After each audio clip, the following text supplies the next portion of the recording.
Our government understands that tomorrow's prosperity depends on getting shovels in the ground today. That's why we are committed to building Ontario. Premier Ford's historic priority transit projects, the largest transit plan in Canadian history, are going to bring much needed relief to areas of the GTA that so desperately need it. This year, the federal government endorsed our subway expansion plan in the form of $10.7 billion. But it's not just subways that we're building.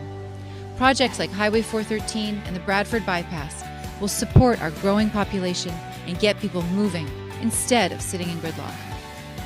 We've also accomplished a great deal to keep our roads safe. Earlier this year, we introduced and passed the Moving Ontarians More Safely Act to target bad actors on our roads and protect law-abiding road users. And most recently, we launched the first ever tow zone pilot on select provincial highways as part of our commitment to crack down on corruption, protect consumers, and clear highways faster after an accident. We've accomplished a lot in the last 12 months, but there is still work to be done and progress to build on. My team and I can't wait for what's next.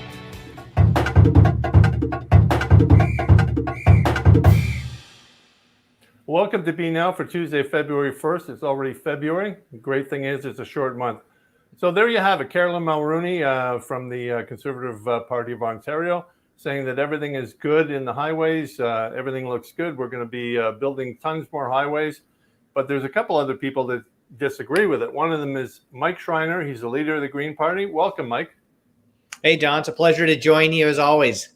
Yeah, we haven't talked for a couple of years. I know when the last time we actually interviewed you was Michael Charbon, and you were running for the trying to get a seat in the Queen's Park as the Green Park leader. You succeeded in that, and you just forgot all about us.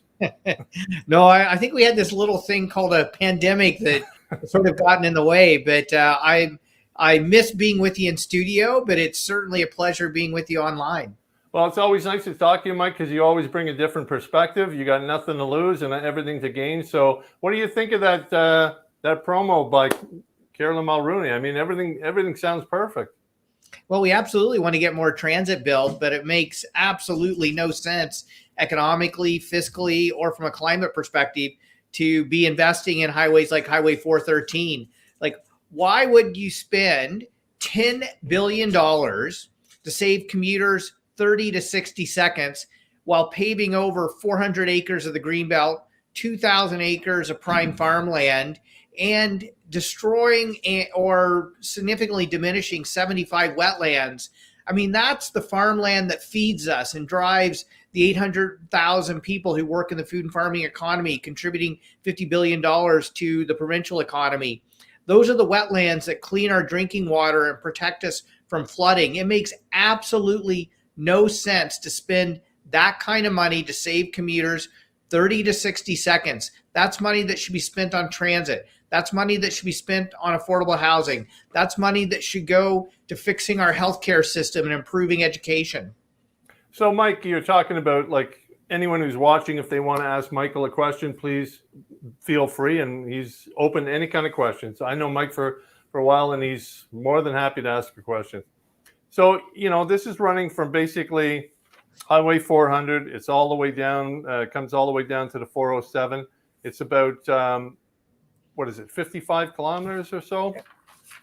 But they said they were going to have a 4 to 6 lane highway with transit and separate corridor for buses and LRT. Like, you want that, but you don't want the cars. Yeah, well, you know what? This makes absolutely no sense. Many municipalities along the route of this Highway 413 have come out opposed to it. If you travel in the countryside around it, you see so many citizens with signs that say stop Highway 413 over and over again. And the reason people are against it, it's a financial disaster. There are much better ways we can spend $10 billion.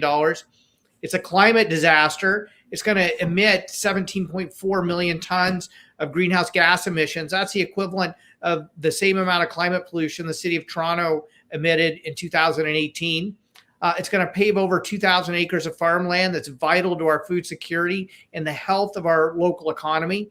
And it's going to pave over wetlands that are vital to protect us from flooding and cleaning our drinking water. So it makes absolutely no sense from an environmental standpoint. And Don, finally, from an affordability standpoint, why are we going to force people to commute 2 hours or more just to be able to find an affordable place to call home?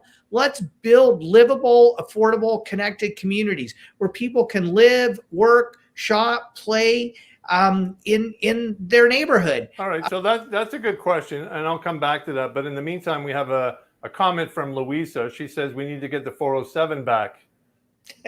Well, absolutely. I mean, it was a huge mistake that the last time the Conservatives were in office, they sold off the 407, and Ontario's been paying the price ever since. At the very least, we should be negotiating a dedicated truck lane on Highway 407. I mean, my gosh, an airplane landed on the 407. It's so underutilized. Let's utilize our existing built infrastructure. It'll save us money and protect our environment. I mean, I travel the 407 quite a bit because, number one, I hate traveling the 401, and I can use it as a business expense. So that's something that goes forward for a lot of people. But I mean, it is an underutilized highway because of the fees. That's a big part of it. I think there's an opportunity there. But at the same time, when you talk about, I mean, that's what the 407 was originally built for, is to take traffic from the 401 and bring it over the top. Now they're building another one on top of that. You talked about building more affordable housing. Well, the city of Brampton wants to run that 407 or the 413, if it does get built, right through Heritage Heights, and they want to actually build a sort of sustainable community as through the highway as it comes down and all the way down to the 407. Does that make sense to you? Yeah, no, it's pretty hard to build a connected, sustainable, affordable, transit-oriented community that's a great place to live if you run a highway right through the middle of it, which is exactly why, the city had requested that the province look at their boulevard proposal instead of cutting the neighborhood up with a highway. And it's disappointing that essentially the Ford government has rejected considering any other alternatives that may be more affordable, certainly better for the environment, and better for creating the kinds of livable, affordable communities that most people want to live in. So do you think that boulevard proposal by the city of Brampton is a good one, or is it a pie in the sky? Well, you know what? I mean, the province has essentially rejected it, which is unfortunate because I think we should be exploring alternatives. Whether that's the right alternative or not, I'll leave that up to the transportation experts. But I can tell you what history has shown, that if you build more highways, you create more traffic. I mean, if building highways was the solution, the 401 would be the easiest highway to travel on in North America. We just keep making it bigger and bigger and bigger and getting more and more cars on it. That's what history has shown us, that when you build more highways, it generates more sprawl and more congestion. We need to do things in a new way. Let's talk about Caledon, because I know Mississauga doesn't want the highway built. Vaughan doesn't want the highway built. But Caledon has come out in favor of having this highway. And they're sitting in, as you said, their prime farmland and wetlands. I mean, when I first moved up to Brampton, Beaufort and Bramalea, north of us, where there was tons of cornfields, there was numerous apple orchards. Those have been all gone way before the 413 ever came. I have to go all the way up the Old School Road before there's anything. But most of the crops up here are not corn, they're soybean. Mm-hmm. Well, you know what, Don, once you pave over farmland, you lose it forever. And the bottom line is in Ontario right now, we're losing 175 acres of farmland every day. That's the equivalent of 5 family farms every week. We simply aren't going to be able to feed ourselves if we keep paving over. But land feeds us. How and why are you losing those farms? Well, most of it is due to sprawl development, and the Highway 413 will just supercharge sprawl. The bottom line is we already have 88,000 acres of existing land within built urban environments that's available for development.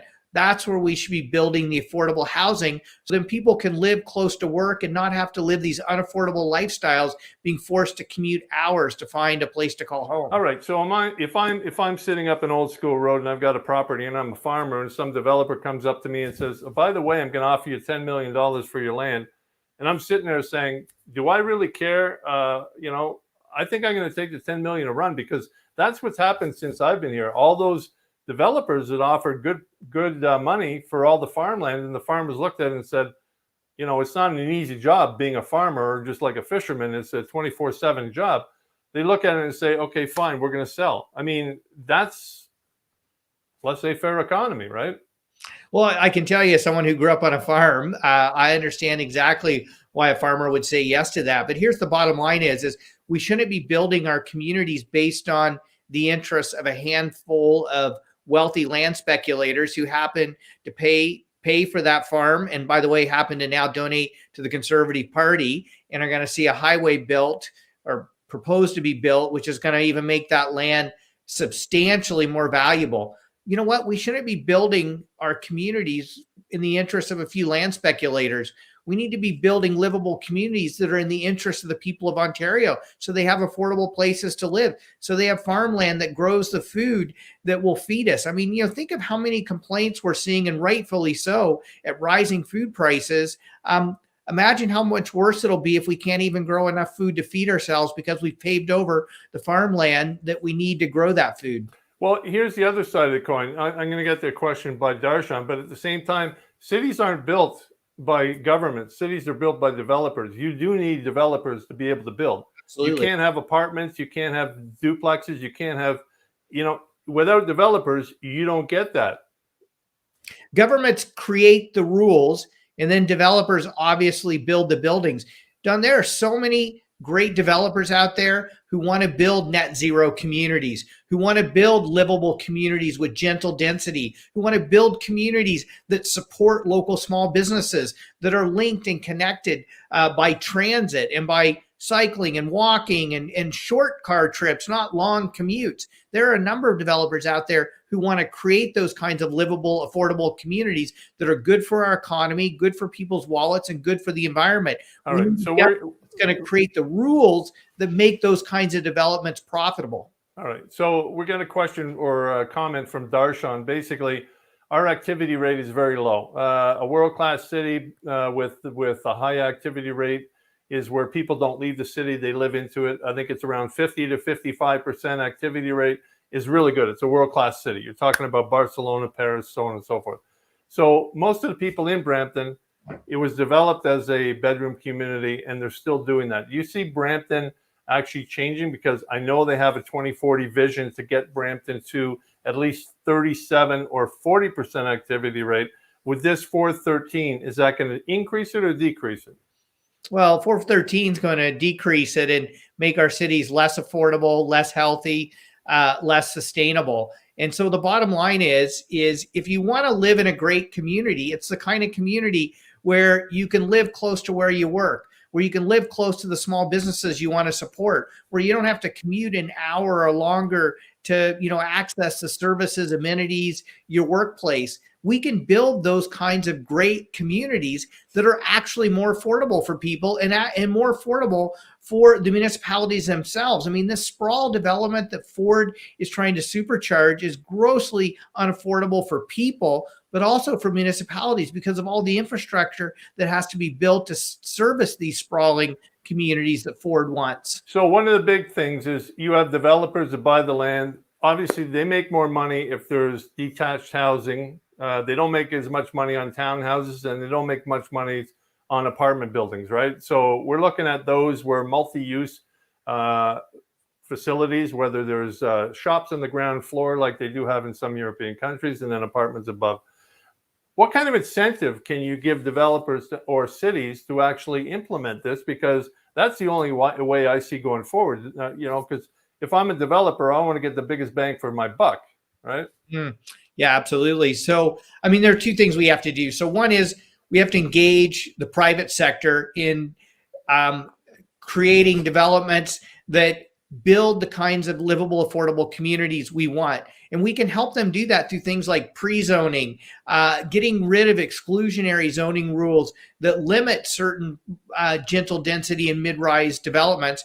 And we also need to get the public sector back involved in housing again. One of the things that's led to the housing affordability crisis we're facing is that both the provincial and federal governments got out of housing starting in the 1990s, and the housing affordability crisis has been getting worse and worse every year. So we need the province and the federal government to commit to building deeply affordable housing for people. And the Ontario Greens, we've put forward a plan that does exactly that. And we work with private developers on changes to zoning so we can make gentle density more affordable as well. All right, so just a quick comment, because basically I know in Peel, if you're looking for assisted living, you're looking at a wait list of 10 to 12 years. Mm-hmm. And it's only getting worse, it's not getting better. Some of the situations that the government put in for those assisted livings, they're way behind. I mean, that contributes, because if I'm sitting there and I'm in my home and I'm looking at assisted living where I can go into an apartment building or assisted living building or whatever, it's advantageous for me, right? And it goes into the whole seniors thing at the same time. Yeah, I mean, we're failing to develop the kinds of housing choices that people need and want all along the housing spectrum. So many elders who want to downsize into affordable apartments or maybe co-housing or co-living arrangements can't afford to do that because those spaces aren't available. So that means young families who need to move in to larger homes to house their growing family, well, they're not able to move into those because seniors can't downsize. And then you're in a situation where that backlog creates highly unaffordable situations, particularly for young people or people with lower incomes. And that's exactly why we need government to ensure that we build that deeply affordable housing and we create the kinds of zoning changes that enable private sector developers to offer more choices for people within our existing built environments. All right, here's another option, because people take a look at, I know when I grew up, we had 6 kids and I think the house was maybe 1,200 square feet. Mm-hmm. Nowadays, people are buying 4,000 to 6,000 house. Every kid's got to have their own bedroom and blah, blah, blah, blah, blah. I mean, isn't it part and parcel of, the responsibility of the individual to say, we don't need that big a house, right? I mean, I think it's hard to tell people what they can and can't have as far as a house. What I think we need to be doing is providing people with more housing options. One of the challenges so many people face who, want to live closer to where they work or want to maybe have a secondary suite so they could age in place, or maybe have their parents live with them but separately, or maybe they want to have a laneway house or a basement apartment for additional income to help them be able to afford their mortgage. A lot of those options aren't available for people, and then it means there's less housing options for people who would select those kinds of options. So one of the things that is really lacking in housing right now is not only affordability, but choices for people to be able to choose to live in an affordable place in the community they want to live in, near where they work and near where they want to shop and support local businesses that they like. All right. Well, we know in North America, basically, that's a challenge. It has been a challenge since the 1950s when suburban sprawl. You go over to Europe, you don't see that as much, not in any sense of the word. So that's something that's got to be worked on. I leave it up to you at Queen's Park to be able to figure that one out. I just want to on that though is if the only choice we're giving people is urban sprawl, then they have no other choice. Absolutely. So we need to provide people with more choices, and especially young people want those choices. Right. Okay. So I'm just going to segue into a couple of things. You're a Green Party leader. You're talking about solar and wind and everything else, but nuclear power, basically, it produces power without carbon emissions. I mean, it is basically a lot of European countries rely on nuclear power. What is your stance on nuclear power? Yeah, well, I think we should operate our existing nuclear fleet till end of life. It generates about 60% of Ontario's existing electricity supply. But the government shouldn't be putting any new money into nuclear because there are so many lower cost options. It is much cheaper to invest in energy efficiency, help save money by saving energy. The cost of wind and solar has dropped dramatically, so they're less expensive now than nuclear power. Water power is less expensive. And so let's utilize our existing nuclear facilities, but let's invest in lower cost, cleaner solutions moving forward, especially as we ramp up our electricity supply to electrify our transportation system and the way in which we heat buildings so we can crush climate pollution and help people live more affordable lives at the same time. All right. So you talked about basically, affordability. That's a big one going on. Obviously, wind and solar power are not as efficient as nuclear power, right? You've got the efficiency of nuclear power. The reason it's 60% is because it operates whether it's rainy, windy, anything going on. I mean, you're still getting the power. And if you want to have more electric cars in the road, that power has got to come from somewhere, and it's not going to be generated solely by wind and solar.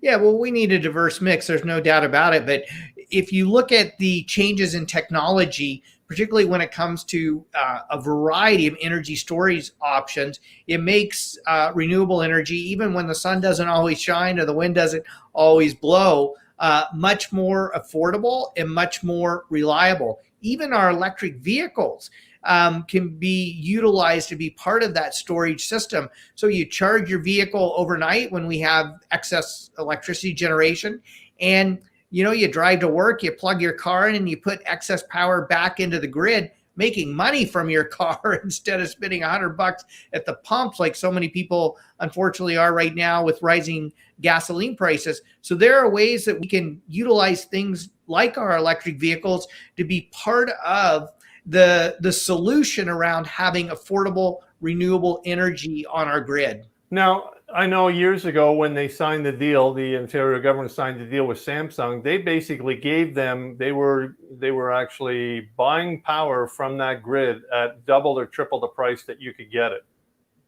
How much of a waste of money is that? Well, the previous Liberal government overpaid for some renewable energy contracts. There is no doubt about that. But I can tell you, Don, any investor advice I've ever gotten is, you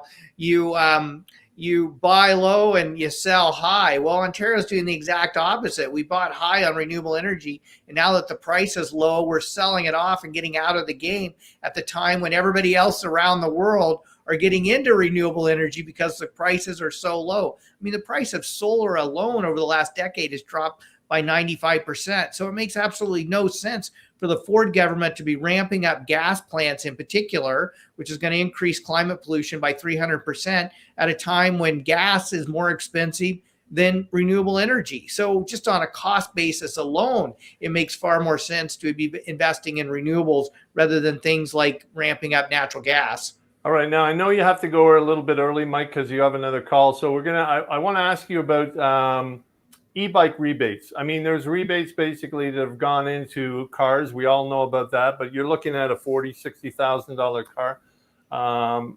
I've been looking at e-bikes, and I would not be amiss to actually going out and buying a $2,000 e-bike if I got some sort of rebate. Is that something that you guys are looking at?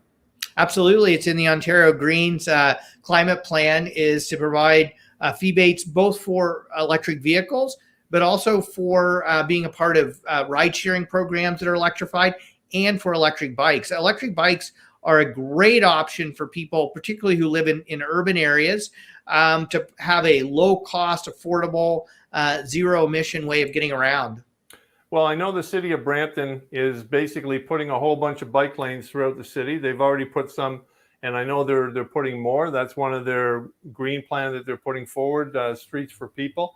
The only thing is, if you want to go across a sprawling suburb, it's not 5 kilometers down the road.